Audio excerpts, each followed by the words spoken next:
नमस्कार। आज बात करते हैं बिजली की, एसी पावर की। आखिर ये हमारे गैजेट्स को, हमारे उपकरणों को चलाता कैसे है? चलिए आज एसी पावर और पावर फैक्टर के पीछे के साइंस को समझते हैं, जो हमारी दुनिया को, हमारे रोजमर्रा के जीवन को पावर देता है। अच्छा, कभी ऐसा हुआ है कि कोई डिवाइस चलते चलते गर्म हो जाता है या महीने के आखिरी में बिजली का बिल देखकर झटका लगता है कि अरे इतना ज्यादा कैसे आ गया? ये छोटी छोटी बातें हैं, पर इनके पीछे एक बहुत बड़ा साइंस है और आज हम पता लगाएंगे कि आखिर ऐसा होता क्यों है। देखिए, इन सभी सवालों का जवाब छिपा है बिजली के नेचर में ही।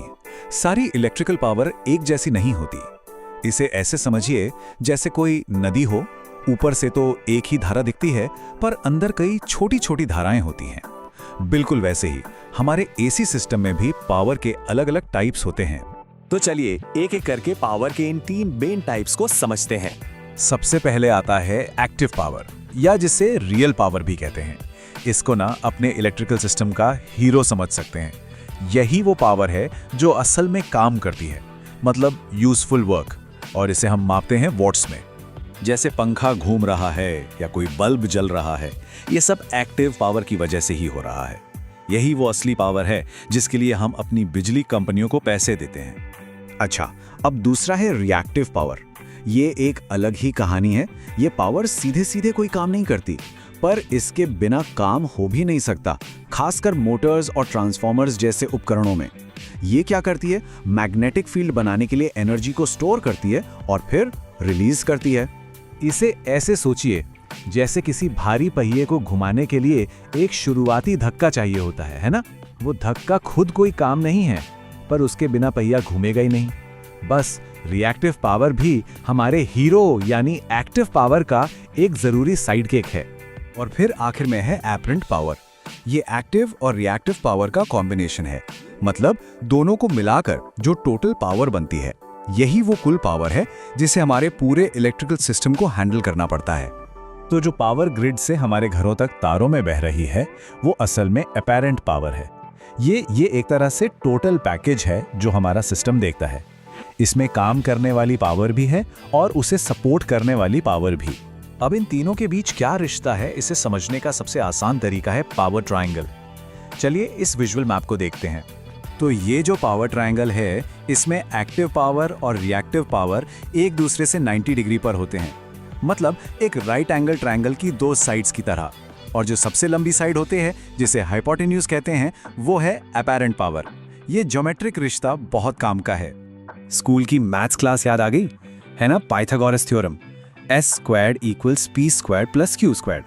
मतलब अपैरेंट पावर का स्क्वायर एक्टिव पावर और रिएक्टिव पावर के स्क्वायर के जोड़ के बराबर होता है।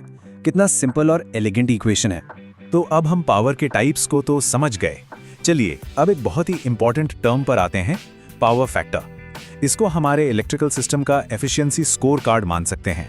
तो पावर फैक्टर, जिसे cos phi मतलब cos phi से दिखाते हैं, ये एक्टिव पावर और अपैरेंट पावर का रेशियो होता है। इसकी वैल्यू 0 से 1 के बीच होती है, और 1 का मतलब है परफेक्ट, 100% एफिशिएंसी। पावर फैक्टर भी 2 तरह के होते हैं। एक होता है लैगिंग, जिसमें करंट वोल्टेज से पीछे रह जाता है, जैसा ज्यादातर मोटर्स में होता है। और दूसरा होता है लीडिंग, जिसमें करंट वोल्टेज से आगे निकल जाता है, जैसे कैपेसिटर्स में। तो सबसे बेस्ट क्या है? सबसे बेस्ट है यूनिटी पावर फैक्टर, मतलब 1.0। ये परफेक्ट स्कोर है। ये तब होता है जब सिस्टम में रिएक्टिव पावर 0 हो।